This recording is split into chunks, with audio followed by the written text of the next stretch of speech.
Let's be real. Sometimes it feels like we're running in place, despite having countless things to get excited about.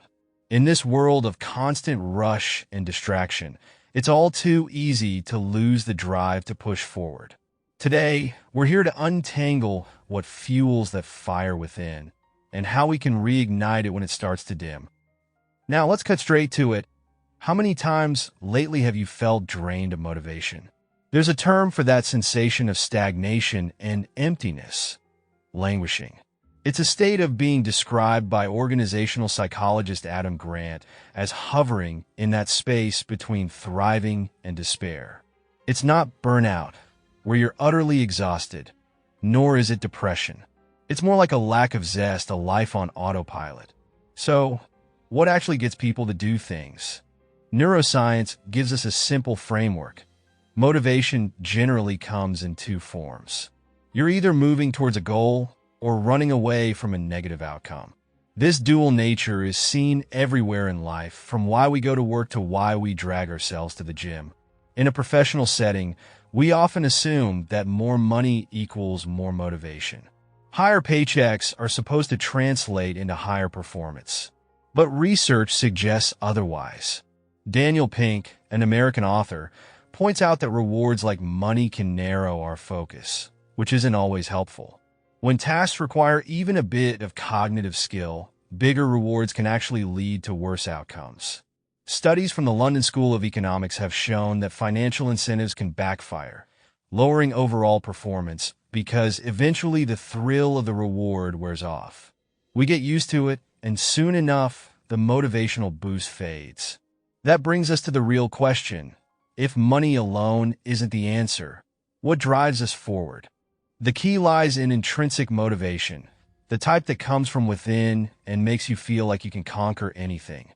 Scott Geller, a psychologist and professor at Virginia Tech, suggests 3 simple questions to gauge whether you're truly self-motivated in any given area of life. Do you believe you can do it? Do you think your actions will lead to the desired outcome? And is it worth the effort? If you find yourself saying yes to all 3, chances are you're feeling pretty empowered. A sense of empowerment also comes from feeling like you have a choice in the matter. Ellen Langer, a psychology professor, argues in her book Mindfulness that perceived choice is essential to feeling motivated. When you believe you have options, motivation naturally follows. Without it, you're left feeling stuck in survival mode, where motivation is all about escaping something unpleasant rather than reaching for something meaningful. At the core of intrinsic motivation are 3 psychological needs that are foundational not just for children, but for all of us: control, competence, and connection. These 3 C's are the pillars that support a deeply fulfilling life, motivating us to engage fully and aim higher. Control is about having autonomy in your decisions.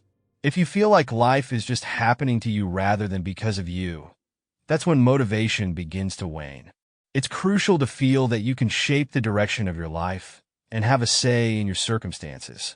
If a certain area of your life feels devoid of this, ask yourself, do you feel trapped, or do you sense some freedom? Then there's competence, the ability to master a skill or grow in a particular area. When you can see yourself getting better, evolving, or building towards something greater, it feeds your motivation like nothing else. It's that sense of progress, no matter how small, that makes the grind worthwhile. Finally, there's connection. Human beings are wired for it. We can achieve good things on our own, sure, but truly remarkable feats are often accomplished together. Belonging isn't just a social nicety, it's a primal need. Throughout history, sticking with a tribe meant survival, and even now, our brains are still attuned to that ancient truth. Being part of a community, feeling like what you do impacts others, fuels a deeper kind of drive. It's not just about completing tasks. It's about leaving a mark and knowing that what you do matters. So, ask yourself, are you connected in the life you're living? Do you feel like the things you're doing are significant, not just to you, but to those around you?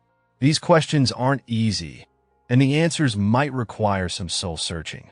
It's okay to take your time with them, because finding out what truly motivates you isn't something to rush. The truth is, the motivation you're seeking isn't out there somewhere. It's within, buried under layers of expectations and habits.